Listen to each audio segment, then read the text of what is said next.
You're listening to the Living Inside Out podcast, and I'm your host, Tux Aroture. This is episode 74. Welcome to the Living Inside Out podcast, where we believe in rising above our challenges. Episode 74 is The Journey of a Tenacious Entrepreneur with Sherri Blum.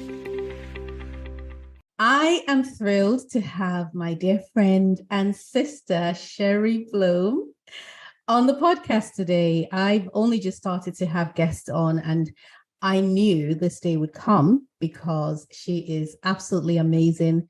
Interestingly enough, we haven't met in person, but we feel like we have. We both do. So I'm going to read her professional bio and then introduce her through that. Sherri Blum has an extensive background in design, art, and marketing, which began 25 years ago when she pioneered the field of nursery interior design. Sherri became a nationally renowned interior designer and artist through her firm Jack and Jill Interiors Incorporated. Her designs and line of custom children's artwork quickly became a favorite among celebrities such as the Cake Boss, Buddy Valastro, Mario Lopez, Jodie Sweetin, Tori Spellin, Angela Kinsey, John O'Hurley, and more. Her designs were featured on HGTV, People Magazine, In Touch Magazine, OK Magazine, Extra TV, The Wall Street Journal, and more. Sherri, welcome to Living Inside Out. Thank you for having me. I'm thrilled to be here, and I'm thrilled to be able to speak somewhat face-to-face with you. Yes, honestly, this is a real joy. I have looked forward to this day forever. I mean, I would have loved it if we were physically in person, but we thank God for Zoom. So excited to at least see your face and still be able to have this conversation. So yes. I have to tell the people how we met or how I even got to know about you in the first instance. So as you know, dear listeners, I used to run a baby furniture company in the United States in Atlanta, Georgia. Moved over there. My husband and kids and I, we all moved there on an adventure. There we were thinking, hey, we're going to go in there to live the life. And everything was great. It was wonderful. And that was how I got introduced into the world of interiors, because I purchased a beautiful baby furniture store. And Sherri was known or is known in that space of high-end nursery interiors as royalty. Like I think it was only your name, Sherri, and what was her name? There's another lady. There's only other two. You were one of only two people that I'd had ever heard of that specialized in nursery design. And I thought that was so cool and so different. So how did you even get into it, Sherri? Well, thank you for all of that wonderful intro. I don't really think of it to that level, but thank you for the great intro. I kind of stumbled into it, honestly. I had always been a very artistic person. When I was little, I was always doodling, and we didn't have much in the way of money, but my parents, whenever they would buy me a gift, it was always a pad and some pencils or paints and a canvas. So they really nurtured my artistic side. Mm-hmm.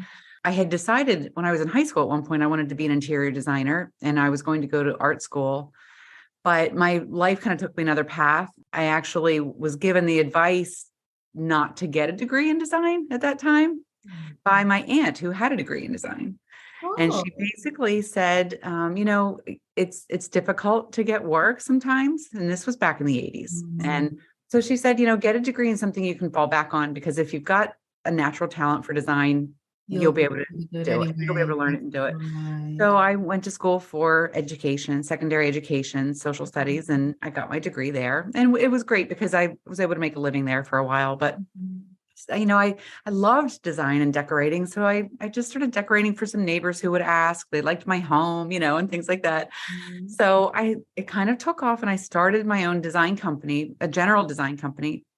And I found that whenever I received a call to do a child's room, which was rare, mm-hmm. but when somebody wanted a mural painted or a baby nursery done, I would get super excited about that. Like more than, where I couldn't sleep at night, and just thinking about how I can get more whimsical and paint murals and, paint the ceilings and all sorts of fun things. And so I kind of did a few nurseries, and I thought, this is all I want to do.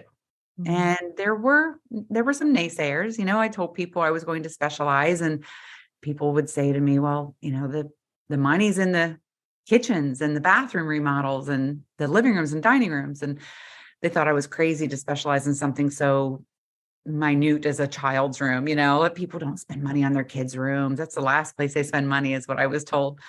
So I just said, I'll go where the money is. I'll go where people are willing to spend it. And if that means I drive into Manhattan, I'll drive into Manhattan, So I kind of just threw it out there, threw up a website. And before you know it, I was getting calls, and it took off from there. And I had to start walking the walk and talking the talk pretty quickly. Yeah. And I didn't look back. And, that evolved over the years into, my line of artwork. I had briefly a line of bedding and rugs and things like that I developed. And so it kind of went in a wave. I started doing the nurseries, and then whenever I would paint something special for the nursery, I would get calls for reproductions of that. I started making reproductions of the artwork and things like that. And that kind of took over for a while. And then I kind of had to license some of those things so I could get back into design, which is what I really wanted. But it's been a fun ride. Wow. That's so, it's so inspiring, because the fact that at that young age, you were advised, don't get a degree in interiors, but somehow in interior design, somehow you managed to still keep that fire burning, despite going through a degree in education and doing all of that. You still had the courage to go for what you really wanted. And I love that, because it means that the podcast is called Living Inside Out, because I truly believe that if we're going to have any form of impact on our environment, on the outside world, it has to begin from the inside. And it means that you start by listening to who you are on the inside and what you truly desire. And regardless of what's happening around you, you go for what you truly want, because it brings you joy. So I find that so inspiring. And I remember Oopsie Daisy. So you had your art with Oopsie Daisy, didn't you? I did. And I still have a few pieces with them. Wow. I haven't put the energy into creating new designs over the past few years. So a lot of my designs were what I would say were perennial favorites for over a decade, little princess things and prince things, but they're kind of, the wild, the woodlands creatures have taken over and nature, themes of nature have taken over. So my products aren't as popular, and they're not making the sales as they used to. So that's okay. It's all part of that evolution that we've spoke about recently, and being willing to change and being willing to let go and accept. Exactly. I agree. Absolutely. The world is changing, that is a lesson, like, we're talking about recently, that I have only just accepted. I'm in that season in life where I'm learning about acceptance. And when I think about what I was doing prior, I think I used to look at life in a very polarized form. It was either very good or very bad. So if it's not very good, then it means it's very bad, and there is no in between. But I find myself in that in between phase of life where I have to accept that the negative is very much a part of life, and it's not necessarily a bad thing. Like, you can grow through challenges and you can evolve through challenges, as opposed to sprint into the finish line and just like, what, I can't wait for this season to be over, which has been how I've typically done it. So I can see how, but I think about your other businesses as well, and how you've just evolved. So even though you're not doing as much interiors or art as you used to, but then you've moved on to other things, haven't you?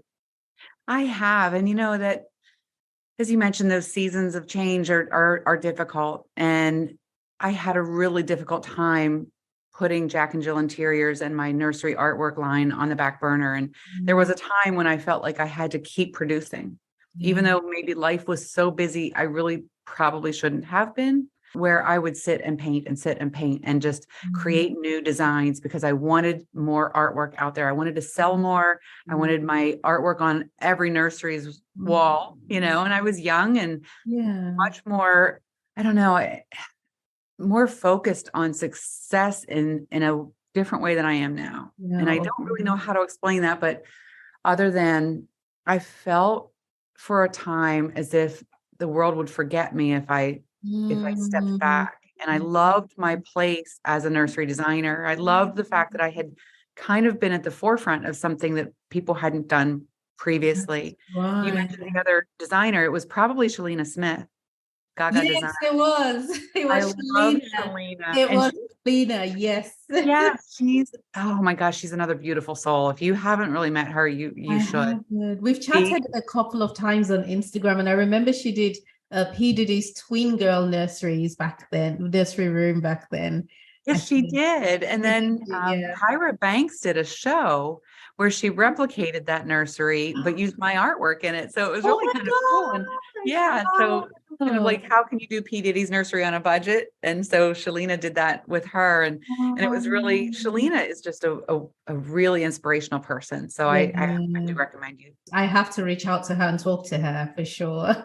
She's evolved quite a bit too. And she's just a real class act. So yeah, it was really fun to be something that nobody else was, that was, I held on very tightly and dearly to that. And I was in my 30s when I was doing all of that. So as time went on and I realized that I was letting other things go in my life that I shouldn't, I was kind of a stay-at-home mom with my boys, but they were growing up so quickly and their father was not around much at all.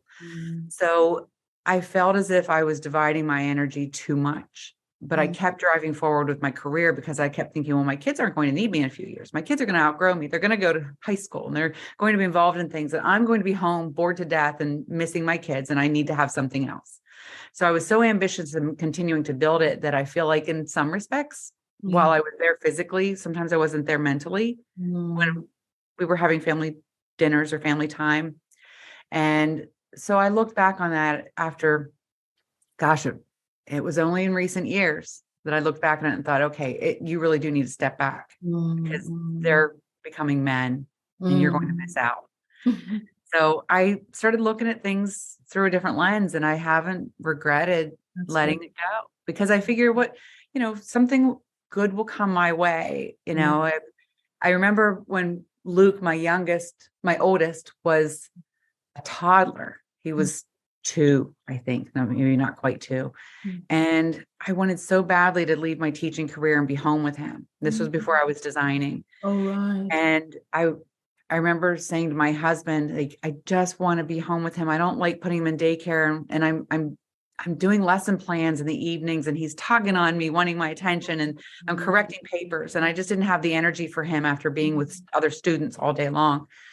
And I said to my husband, I'll do anything. Let's sacrifice whatever. Let's get rid of cable television. We'll get rid of everything. We turn off the lights. I don't care. I want to be home. So he said, okay, you put in your resignation, and I'm not a quitter. So I finished out the school year, but I put in my resignation to end with that school year. The day I did it, I came home from work and I was feeling some anxiety, and my husband came home from work and I said, well, I did it. He said, you're not going to believe this, but I was given a raise today. Wow. And he never got raises. So it was, to me, that was a God sign, I was like, that was the right decision. I did the right thing. And then I stayed home with the boys and it gave me time with them. But then all of a sudden I started this design thing because people were asking me to start this design thing. And so that's when things kind of snowballed again. So I kind of get myself caught up in work because I love work. Yes. That I have a hard time balancing it with family obligations and family life. And I have to keep pulling myself back. Yeah. I get that. I get that so much because, and it's because you're doing what you love, you're blessed in the sense that you've always done what you wanted to do. It's not saying that it was easy, but the fact that you had a choice in your art or using your creativity, and you know how it is with creative people, we get fed by our work. Some people work and they get drained by work, but you and I, we work and our work actually feeds us and energizes us. So it makes it difficult to pull away from it, isn't it? It is. And I know that's such a blessing. I mean, how many people wake up in the morning and say, I love what I do. I'm excited Mhm. to start working today.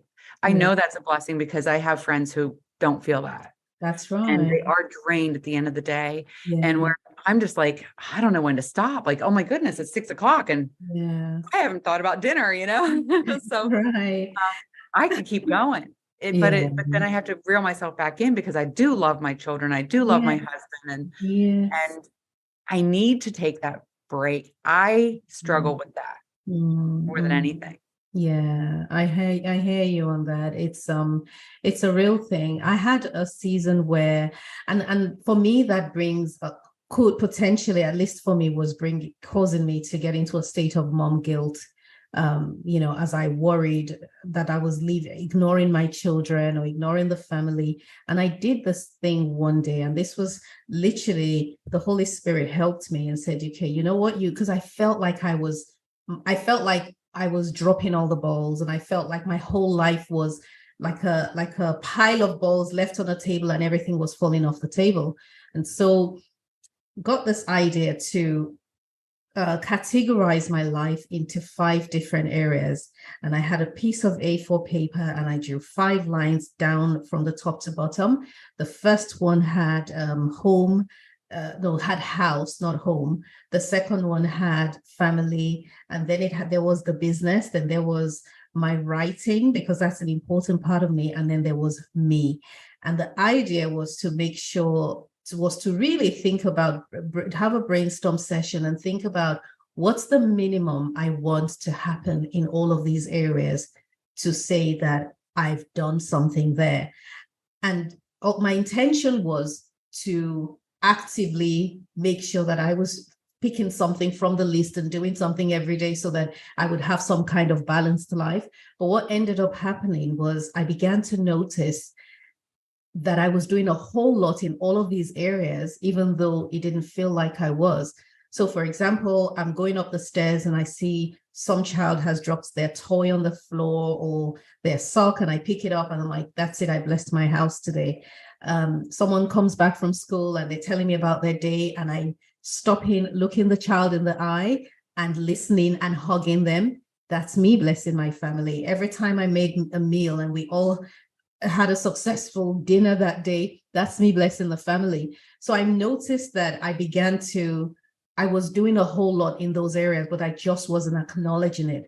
So I'm sure that even then, where you feel like you may have been being pulled away from work for so much, there was so much you were doing too, but possibly not even acknowledging that area. Would you agree? I do agree.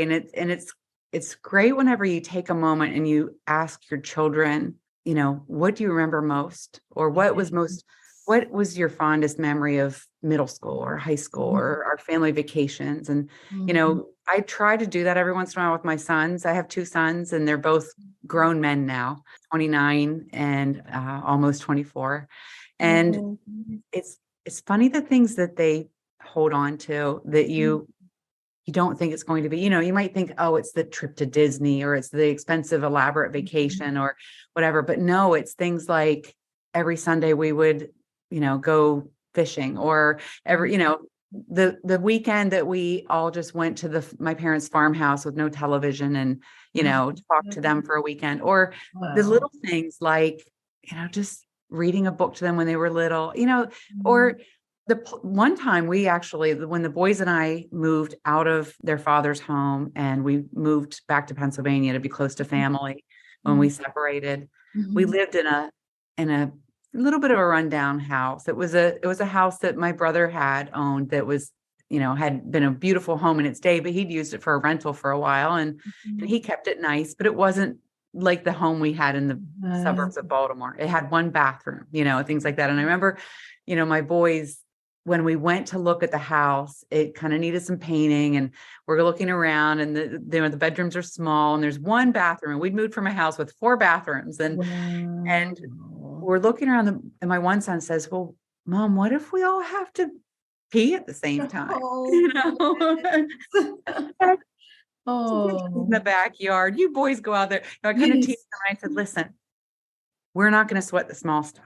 We're not going to sweat the small stuff here. We're going to, and so we moved into the home. We made it home. I Wow. made it as homey as I could. Mm. And the boys now look back at that time with fondness. I thought they would resent it. I thought, they were like, you remember that time we didn't really have much money? And we said, Mom, we want to go down to the Tasty Treat, Mhm. because all the kids at school go down there. And Mm. I kind of gathered up and I'm like, well, we can each get a milkshake and we can share a large fry, and so we did that. They talk about that to this day. That's been, 15 years ago. They're Mhm. like, that was fun. We made the Yes. best of our situation. Mm. So they hold on to different things than we expect them That to we hold on. expect. That's such a valid point. But when you look back, did you think at the time that you were somehow that they were losing out when you think about that season? How did you feel? I did. I felt a lot of guilt because Mm. they were young enough. My one son was in elementary school in the fourth grade. My other son was a sophomore in high school. Mm. So there's a 6-year gap between them. So it was kind of difficult because I felt, I had to take them away from their friends, started Yes. a new school district, a new neighborhood. Everybody lived in our neighborhood was their best friends. And Mm. so we left our support system and the three of us moved. And I felt so much guilt. Yeah. And I didn't really have any career other than my design career, which was difficult to do then as a completely single parent with no neighbors that could help me pitch in. So Mhm. I really focused on my artwork line at that time. And they joke now about the tape gun, hearing me packaging, that ripping of the tape gun. Wow. They'd be like, we were trying to sleep for school and mom's down there ripping the tape gun and packaging at night. Wow. I had to force myself to put work aside when they were home at that point and then pick it up again after they went to bed. I had a lot of guilt that I don't think I needed to have. That's right. Yeah. Home Because is now where you know they're looking back and with fondness and hey, that was the best time. We had wonderful memories there. yeah, they felt a little empowered. They did something they didn't realize they could do or were strong enough to do, and that was to start over with me. That's And right. the three of us became very close because we were all we had. That's Uh, beautiful. That's yeah. really, and it's in those moments as well of just the intensity where I feel like when your comfort has been stripped away, we're left with the authentic version of ourselves and we connect even better. Because we had a similar experience as well when we came back from the US, having lost everything. We were all squeezed into a 2-bedroom apartment, and to have come from a nice big house in Atlanta where we had, cars at our disposal and we had a business and life was perfect. And there's something about Atlanta. I don't know if I would say it's the United States, but there is something about maybe I should do it the other way around. There's something about time in London that flies quicker than anywhere else on earth. And so we had even extra time when we lived in the US, and the boys they were friends with everyone in our subdivision and everything was great. And then to come back and get squeezed into a 2-bedroom flat, I felt so guilty.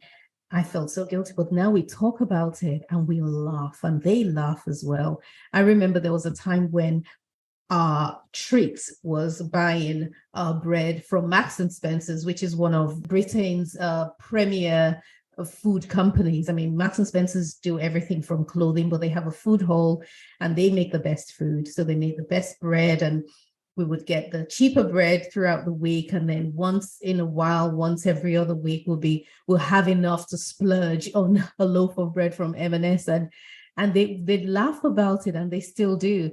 So I hear you when you say that you felt a lot of guilt that you didn't need to feel, because the things that the children wanted was you, and you sacrificed by making sure that you were fully present with them when they were out of school, and then when they went back to school, you went back to work. And so you're pretty much, it's almost like you were working 24/7, but somehow you made it work. Well done. I made it.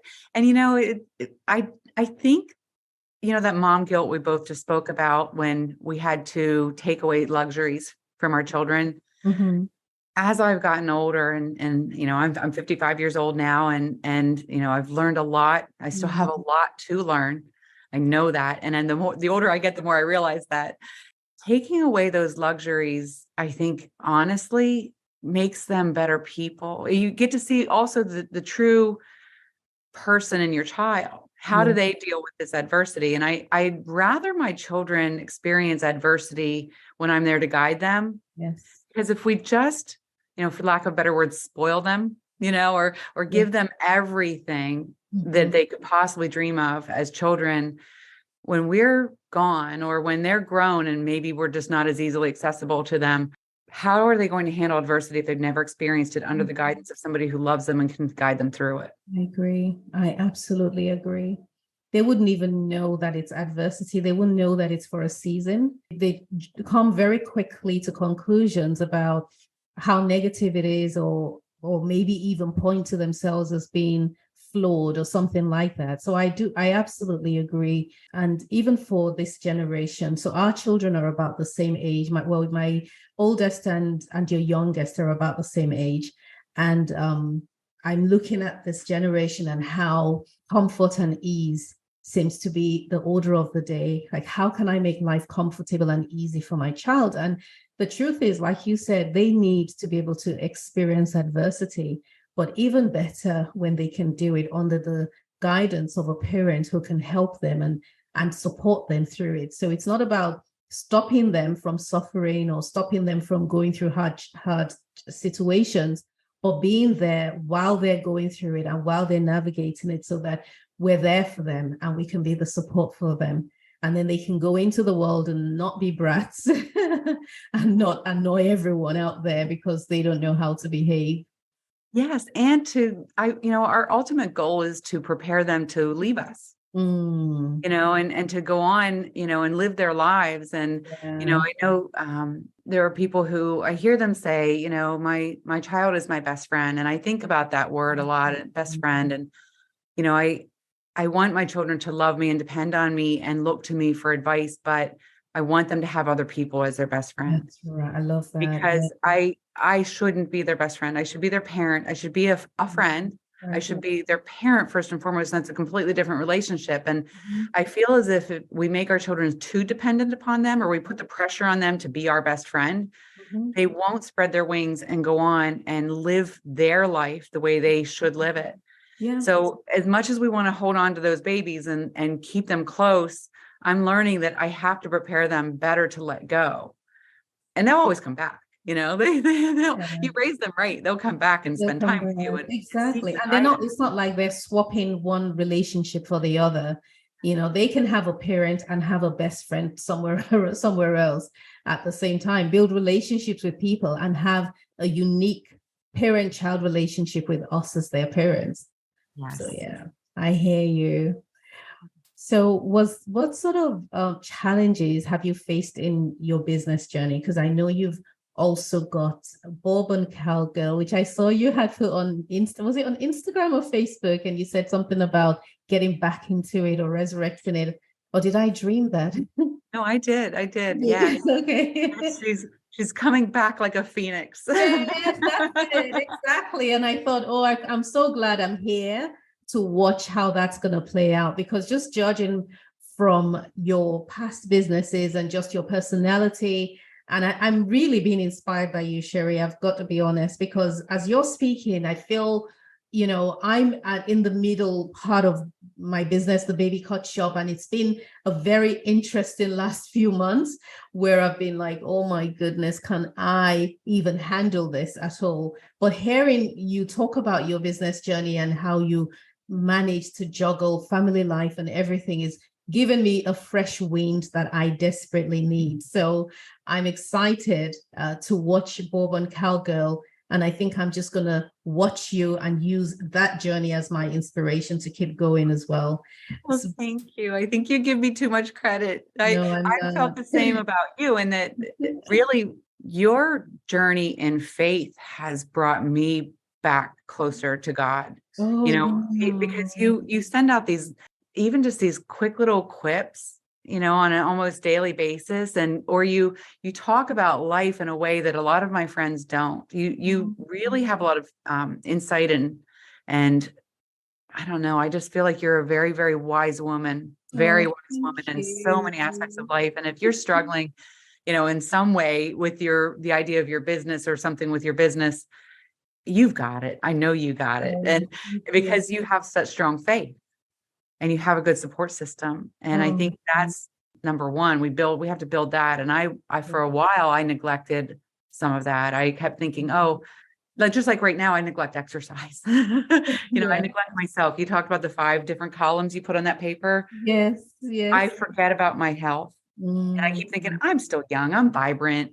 You know Well, what? I hit 55 last month, and I'm thinking, oh my But goodness. you look so amazing. And that's where the deception comes in. It's like you're looking in the mirror, you're seeing this chick who looks like she's in her 30s, and you feel great, and you have ideas, and you started the kayak jack, and goodness knows what else you're planning on starting, even as we're speaking today. So I can understand why you'll forget about your health. I'm not agreeing with it, but I can so It's going to understand. sneak up on me, and it has started to sneak up on me. So that's my goal for this year, is to pay more attention to my mental health and physical health. But Bourbon Cowgirl is really a fun business. And I started it during COVID, the COVID shutdowns. I started dreaming about it. And it's really, what I think inspired it was watching women's relationships with one another. And being, as I said, I moved to this area after my divorce from the boy's father. And I was new in the area. I didn't have a lot of relationships here. It was hard to find women. I was in my 40s. And to build new relationships at that point in your life, they all had their friends in the area already. And I kept thinking, there's no room for me. So I was watching how women would size each other up or cut each other down behind each other's backs. And the one woman that in this area that is one of my dearest friends, she's very, very faith-filled, beautiful, looks like she just jumped off the cover of a magazine, thin and fit, and just this aura of health and happiness and love and beauty.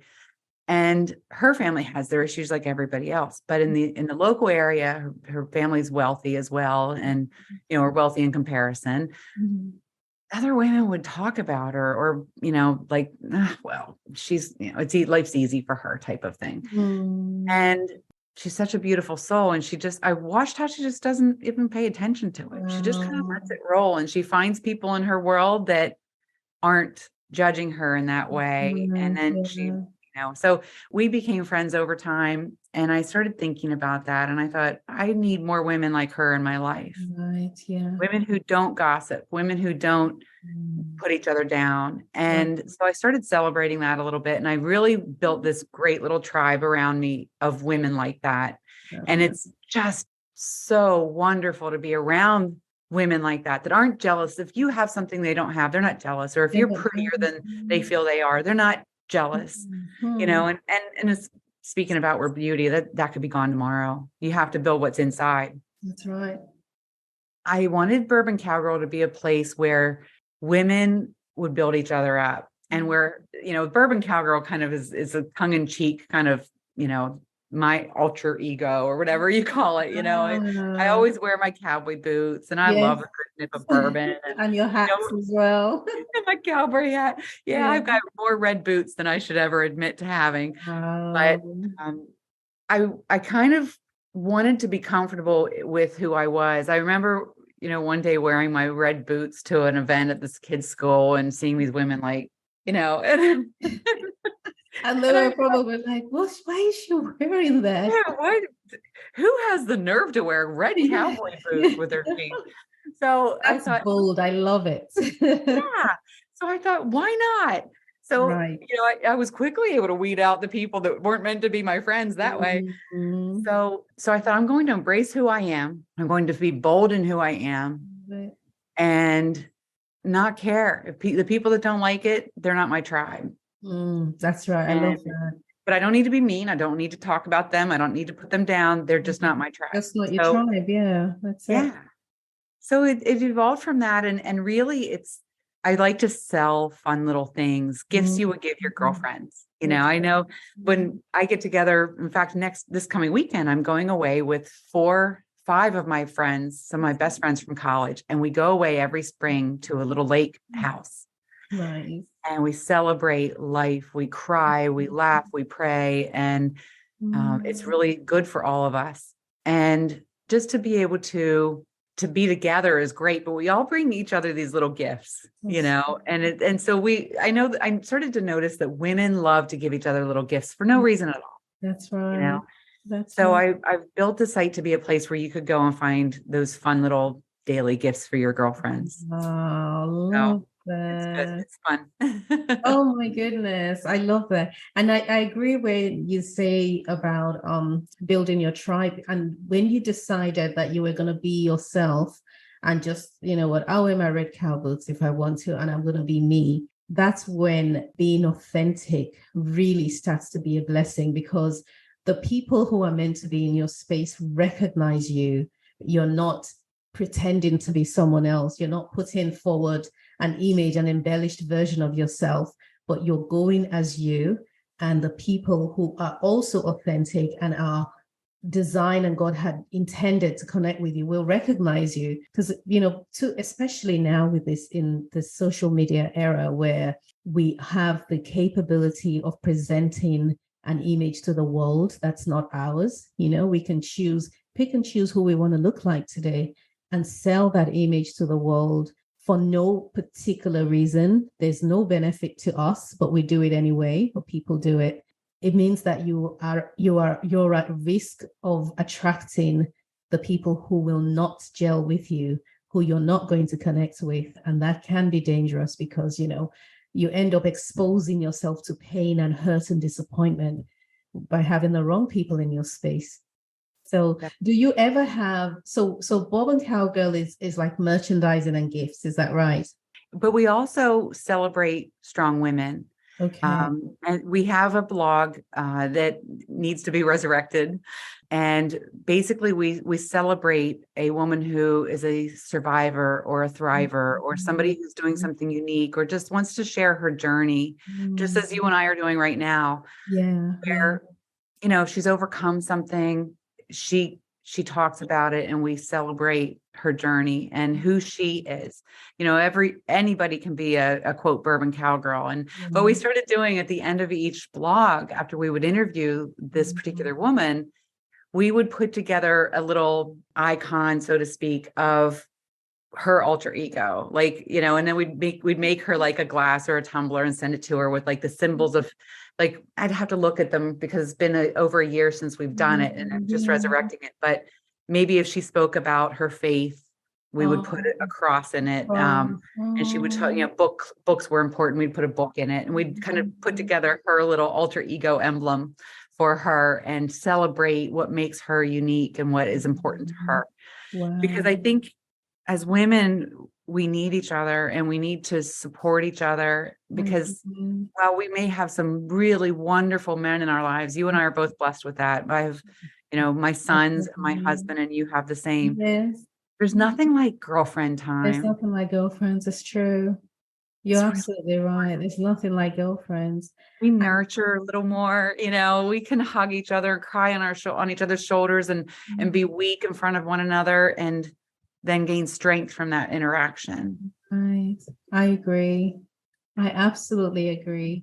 What part has your faith played in your journey, and how has your faith helped you, if it has, in your journey as mom, wife, the challenges you've been through, growing businesses and so on? I've always had a strong faith, but I've had a very unique faith journey. So I was raised Christian when I was 16. And I must say, my family, my dad was Catholic, my mom was Protestant. So we would go to both churches. We're twins. We have the same parents and the same childhood and the same life. Okay. Oh, see, I knew we were sisters. Yeah. We look so much alike too, We do. We do. I just got my hair looking differently today. From that. Yeah, isn't that beautiful? So we were drawn to each other as soul sisters here. Yes. Yeah. And it was tough as a teenager going to two churches in a weekend. I kind of wanted to go on dates too. Right.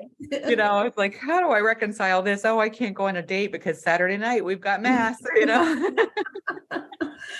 So I go to one Saturday night, one on Sunday morning. And then at about 16, my mother says to me, I think I understand the Catholic Church enough Okay. to want to convert. And she Oh, said, it's up to you if you want to or not. And I said, yeah, okay, I'll do it because I respected it. And, at the end of the day, there are a lot of varieties in the way it's practiced, but it's all that's still right. Christianity. We all still believe in Jesus Christ as our savior, right? Absolutely. And Absolutely. so we converted. Started going to the convent after school Okay. on Wednesdays. So I'm walking from the high school to the convent after school to learn from Scottish nuns how Wow. to be a Catholic. And so I got teased a lot, Wow. and people were teasing, oh, she's going to study to be a nun. I was thinking, I That's don't. so brave at 16. Yeah. It was quite interesting. But I embraced it. I loved it. I went through the sacraments and converted and was married in the Catholic Church then. And I was very involved in the church. Mm. I joined the Ladies' Sodality, which is, they've made rosaries for third world countries and cleaned the church and all sorts of fun stuff. So I was like 40 years younger than the youngest member. It was kind of funny. I was the only young one there. But I fed my soul a little bit through learning from the older women in the group. So that was really great. But as time went on and I went through a divorce, things changed there. I still love the Catholic faith, but it was difficult because, I couldn't enjoy the sacraments anymore because I had divorced. Because, oh my gosh, that's true. That is so true. Wow. Yeah, but it's okay. I've stayed strong and true to my faith. Yeah. Um, and what I've done is I've basically, I started going to Christian church, local, Protestant church, and I really do enjoy that. I don't go every Sunday. I'd like to, but I really enjoy it. And I enjoy celebrating God with other people. Yes. I've kind of always held myself to this kind of concept that when something comes into my life, something's presented to me, that I'll pray about it and I will pray for God's guidance in it. I'm not going to try to force anything. And I think we mentioned this the other day when we We did. spoke. Yes. When something wonderful comes along, like an opportunity for some notoriety. At one point, HGTV Canada was courting me a little bit and talking about doing a nursery design show. And I prayed about it because I was really, really busy at that point in my life with my family. And I had put Jack and Jill Interiors somewhat on the back burner. I was still doing it, but I wasn't as active. I Exactly. wasn't pursuing new clients. And this Mhm. comes along and I prayed about it. And I said, if this is good for my family, if it's healthy for my children, Mhm. let it be, let it happen. If it's not, please put up the roadblocks, God. I need the roadblocks because I will keep plugging forward until I see that you don't think this is good for me. Wow, love that. So I approached life that way and it didn't come my way. It didn't happen. And that's great. You're fine. Yeah, I'm fine. I mean, Yeah. I don't need to be a TV person, I just don't. It's not something I ever sought out. If it Mm. would have happened, great. I would have embraced it at the moment, but it wasn't healthy for my family. I trust that God took me down the right path Yeah. and took it away. Absolutely. Do you know what? To me, Sherri, if it sounds to me like from when you were in your mother's womb, right? You knew yourself. Like you just seem to have always known yourself. I'm heading to 50. My big 50 is this year. I'm coming to terms with that. And I feel like it's only now that I'm really recognizing my own voice and knowing who I am, to the point where I've got the courage to show up as me. I feel like it's only just happening to me now. But with you, when I think about from when you decided you wanted to, even though you were advised at that young age not to do an interior design degree for good reason too, but you still went ahead and did it. And then you somehow knew that you would be okay raising your two boys and you moved across the country to go live somewhere else with them, even though you were going to start a very different life from what you had previously. And then you recognized when you needed to pull yourself away from work and spend more time with the boys, and you navigated that as well, even though you were not doing it in a beautiful mansion.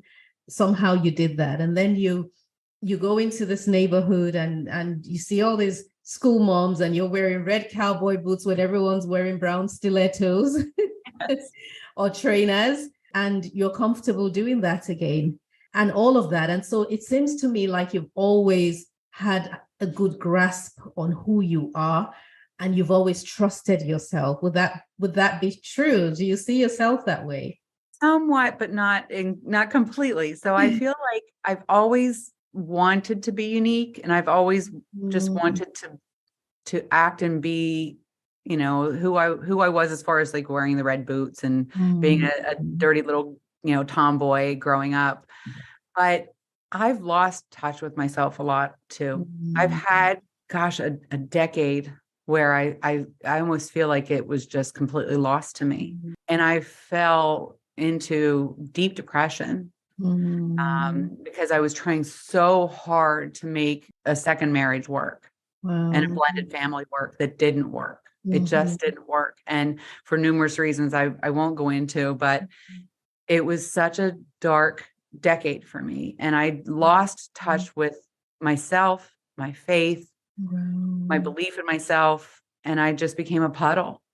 And so much of that time is a blur. And it took me a long time to crawl out of that pit and build myself back up. I had a lot of good friends. And actually then at that point, after that second marriage dissolved, we were still going through kind of a bit of a difficult divorce.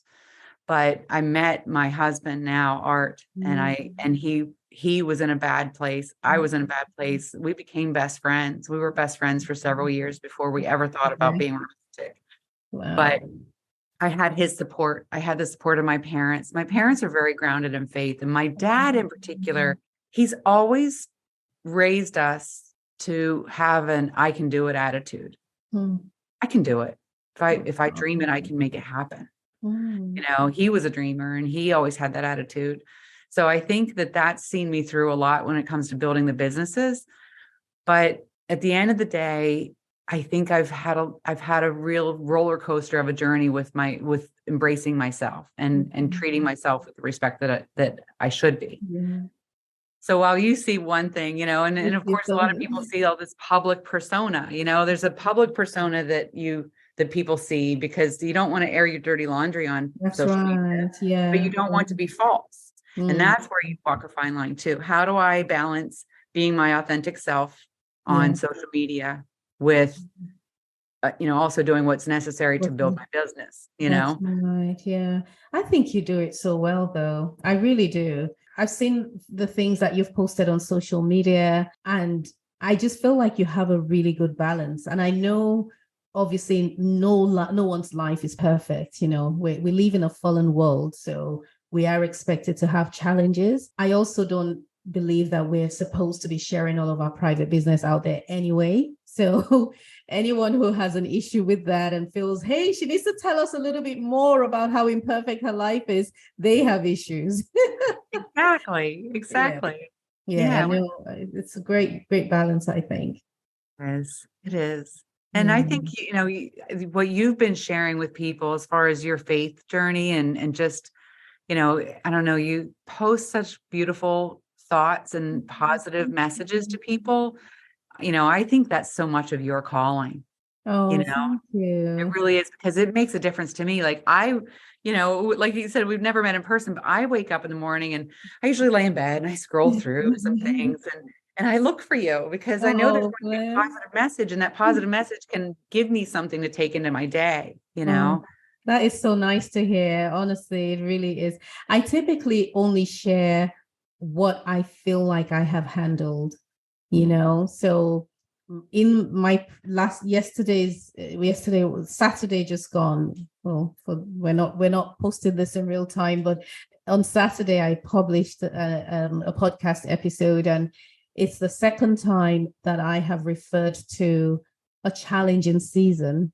But I'm not ready to say what that challenging season is, you see. But I'm sharing some of the lessons that are coming out of it, like the fact that it hit me one day. Who told me it was supposed to be easy? Where I felt like I was fighting and trying to force God's hand and force the whole situation, and I was labeling it and saying, this is wrong. I shouldn't be going through this. And the question came, who told you you shouldn't be going through this? Where did you get the playbook that said your life was going to be perfect, and when things were wrong, then it needed to quickly be corrected? And that's kind of where when I said about learning about not having a polarized view of life, I didn't realize that I'd had that.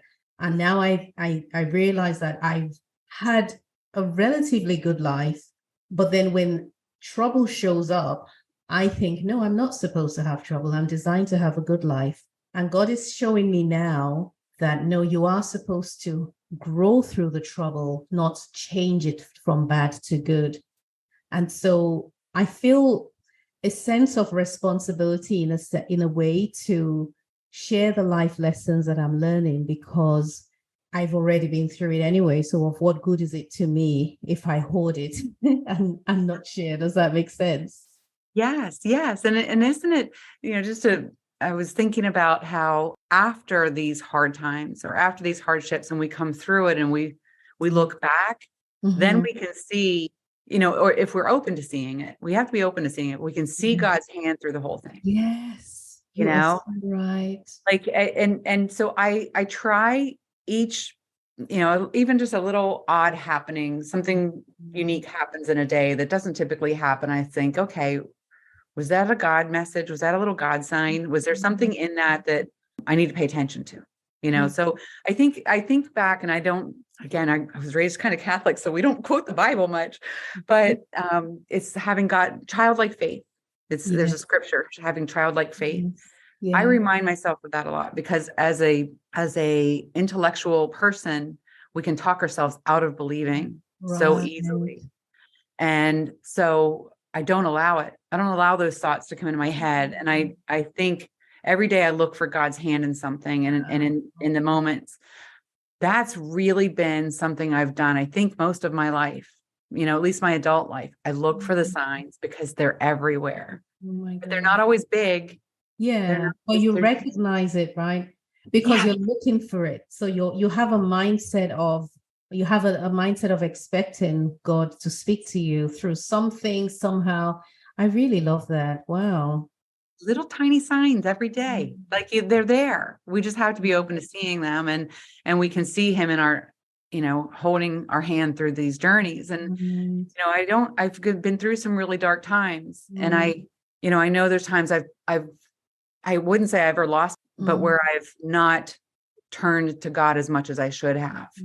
But I've never been the type to say, oh, where were you, God? I know he was there. And then I look back on those dark times, and I can then clearly see in hindsight when he was there, and how he was there for me. And so I try to live my life with that childlike faith. Yeah. I don't study scripture. I wish I did, and I plan on it. But, I have to make time. And that's a big flaw for me, making time for that, making time for, for my health. Yeah. So it's something we'll work towards, as opposed to being a flaw. Because, the thing about life is that we talked about evolution last week, didn't we? Yeah, it's about evolving.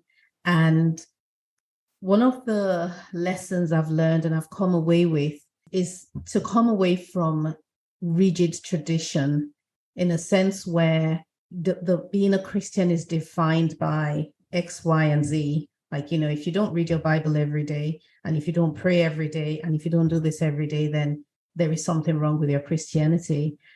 And the truth is, you're praying every day anyway, because you're speaking to God throughout your day.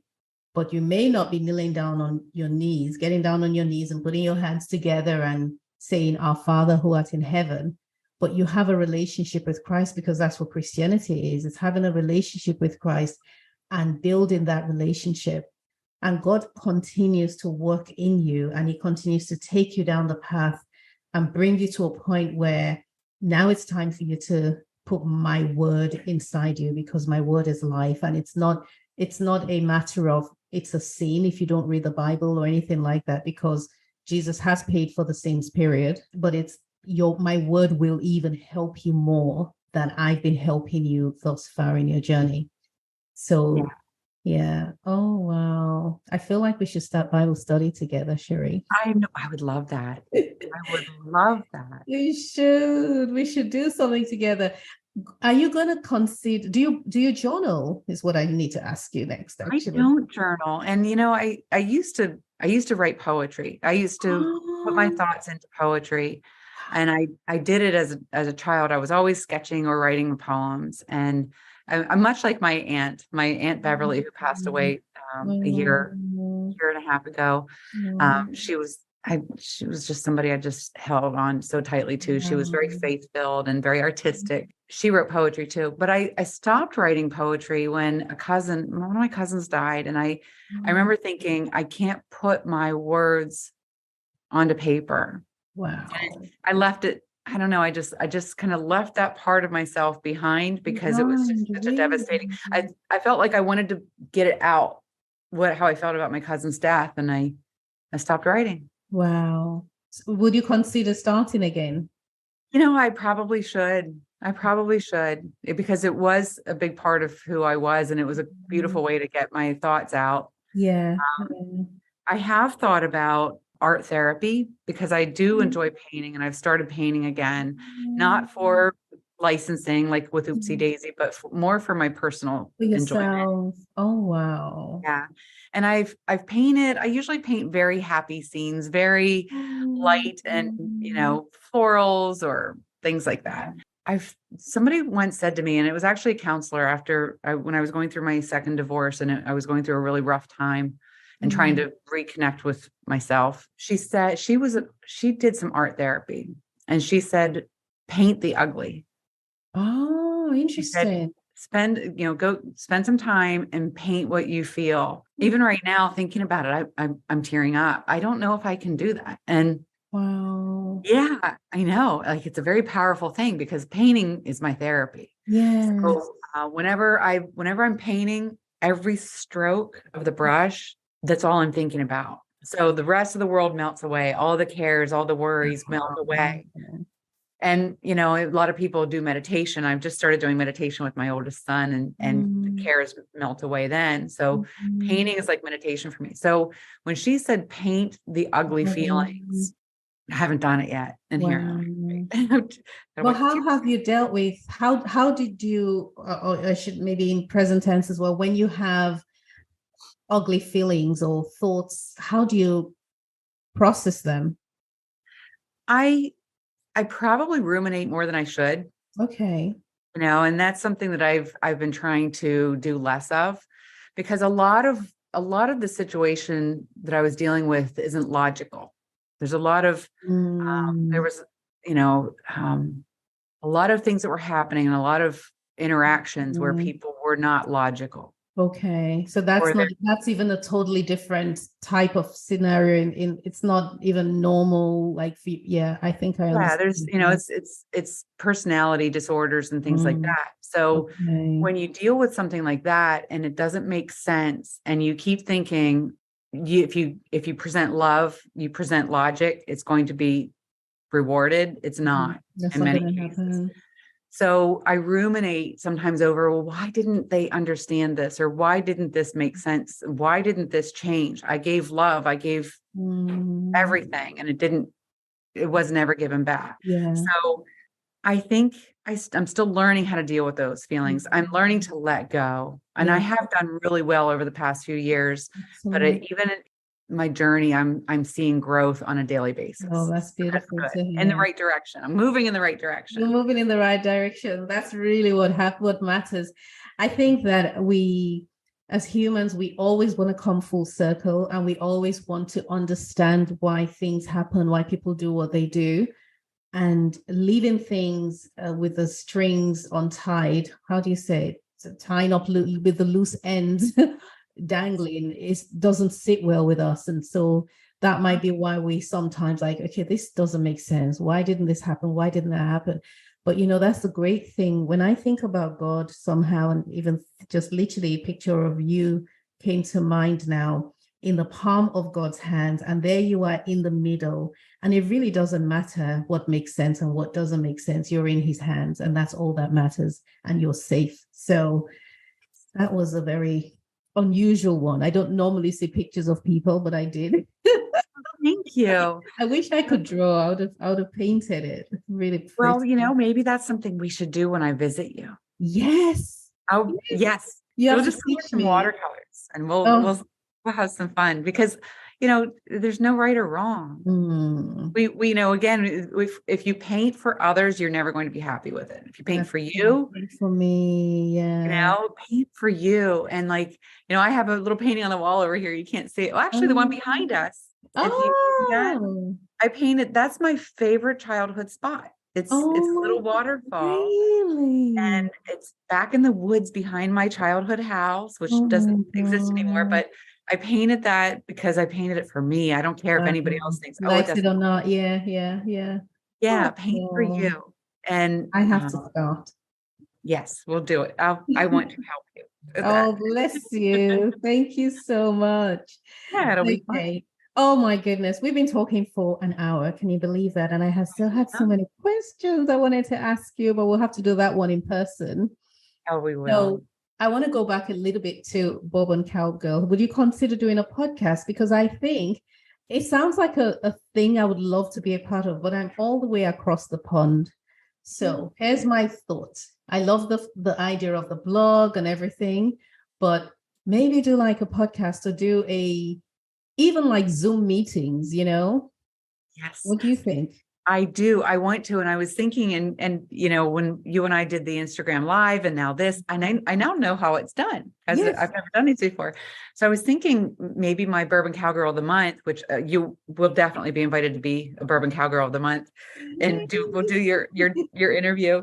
I was thinking we could do those with Instagram lives or something like that. But I also, one of my intentions is to gather a little tribe Yes. of Bourbon Cowgirls and have, if you've been part of the Bourbon Cowgirl of the Month, then you're part of the tribe. And we could do it maybe even every 2 months or even, whatever, have a little virtual happy hour. Right. Exactly. And just catch up and talk about, celebrate each other's accomplishments or talk each other through the downfalls and, kind of make our little tribe of people from around the world who can kind of coach each other through life a little bit, because I think that's what we need.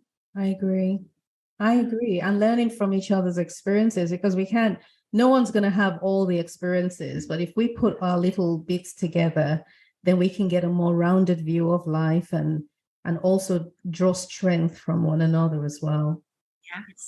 Yes. And over time, I've had friends who have told me it's okay to let go of Jack and Jill Interiors and put it on the back burner. It doesn't define who you are. And that's, it's so hard because we as nurturing creatures, we women, we like, I think you said the other day, our business is our baby. It's like our baby. It's not, of course. We love our babies more than that, but it's like our baby, right? And we put so much of our heart and soul into it.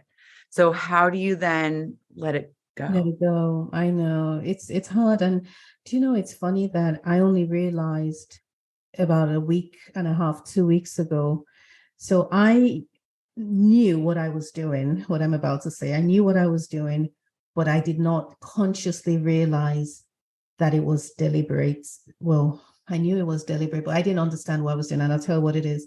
So having come from the US and I came over here, if you go onto the Baby Cut Shop Instagram page, for example, and then you go onto my personal page, the only indication that I'm a nursery interior designer or I own the Baby Cut Shop is in the bio. All of the posts, there is nothing remotely close on there. And I realized that I had deliberately separated the two because of trauma or the pain of losing my first business. So now I see the Baby Cut Shop as something that could potentially hurt me if I lose that. And I want to hold on to the persona that I know is always going to be there, which is me.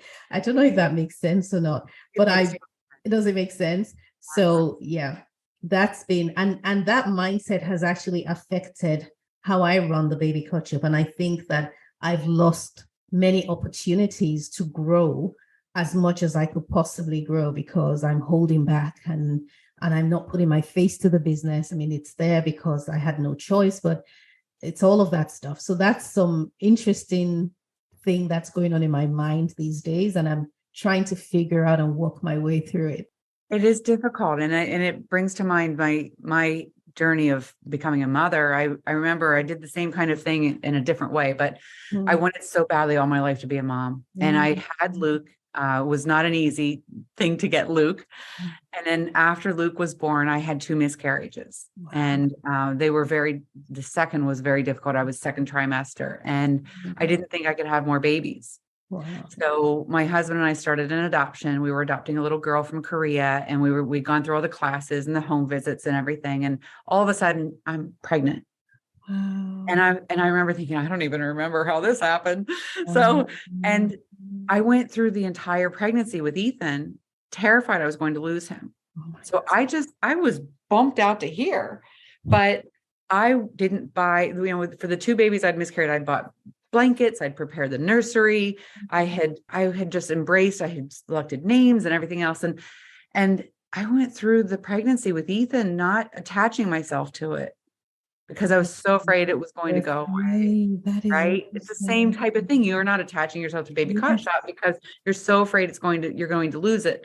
Yeah. And so I remember going to the hospital the day they were inducing me for Ethan. And I looked at my husband, I said, he's really coming. We're going to have a baby today, and I just held my breath through it. And even when he was born, I was like, I was, am I going to hurt him? Like, is something going to happen? So, you had to kind of protect yourself. And that's what you're doing right now. You're protecting yourself because of a past trauma, right? And I even went into my romantic life that way. I didn't want to get married again. Art is a wonderful, beautiful human, but I was perfectly content never getting married again because of past trauma in a marriage. So we have to kind of sometimes go forward, but with faith. With faith, yeah. But also know that you're not going to let yourself get lost in it again, And then I think it's smart to keep it somewhat separate, but also if you're having trouble maybe moving forward in that, just push yourself a little each day and just say, okay, if I do this, and I know it's kind of a gloom and doom way to look at things, but what's the worst that can happen? That's true. Okay, I'm going to think about the worst that can happen. Can I survive that? I think I can survive that. Yeah, I love that. That's such a good way of looking at it. It sounds terrible though. It's like, okay, what's the worst thing? But that's really the one thing that we have to do is really what's the worst that could happen, because it's the fear of something that's holding me back, right? So I do need to face that fear. What is the worst of the fears? And then see myself overcoming that and conquering that. And I really can't wait to meet Art. I can tell he's a wonderful person. Just from his smile, his eyes, he just seems so gentle. He was a godsend. And I told you the other day, but I'll repeat it here for whoever might be listening, but he's the first man that ever said to me, I pray for you. For you. Yeah, you said that's beautiful. My friend, and he was just saying, I pray for you. I pray that you'll find someone who loves you more than he loves himself. And he had this beautiful, eloquent prayer, and I could probably call him into the room and ask him to repeat. But he had this beautiful, eloquent prayer that he would say for me, and he would tell me every once in a while what that prayer was. And it was so foreign to me to have a man just give me that kind of unconditional love without any romantic strings. Right. Yeah, That's beautiful. I'm so happy for you. Thank you. You're not, when are you going to be a year? You're not a year yet, are you? It'll be a year on June 4th. Okay. Oh, gorgeous. Congratulations in advance. So you're more than halfway into your first anniversary now, your first year. Yes. Oh. And I think we haven't taken a honeymoon, so we keep tossing around coming to London. It's got to be London. Yeah. And then, hopping around a little bit from there. Yeah, go around Europe. Oh my goodness. I can't wait to meet you. Listen, this has been absolutely wonderful chatting with you. Oh, and just tell us where people can find you. All your your gazillion businesses. Oh no! Well, my pride and joy is actually the kayak jack right now. So it's kayakjack.com. It's my invention of a boat lift to get your kayak onto a roof rack. Amazing. But we've found that everybody loves the logo so much. We've developed a clothing brand around it because it's just this fun little woody station wagon with a kayak on top. So kayakjack.com. The handle on social media is at the kayak jack on everything. Okay, great. Bourbon Cowgirl is bourboncowgirl.com, and the handle on everything is Bourbon Cowgirl at Bourbon Cowgirl. So it's pretty easy to find me. Those are my two excellent. most Brilliant. We will go hunting for them, and we would like them, and look forward to the Bourbon Cowgirl blog coming back up again. You will definitely be a part of that. I'm going to hold you to it. Thank you so much, Sherri. It has been an absolute pleasure chatting with you and living inside out. I'm sure you enjoy this episode. Please check out Sherri's businesses and her social media handle and follow her. And if you've got any questions for her, because she is a sage, she has been through life, she has experienced areas in life that many people haven't, and she's come through on top. She's definitely a rock star. So if you've got any questions for her or comments on this episode, please leave them in the comments box below. But in the meantime, remember to live from the inside out. Thank you for listening. Thanks, Sherri. Thank you so much for having me.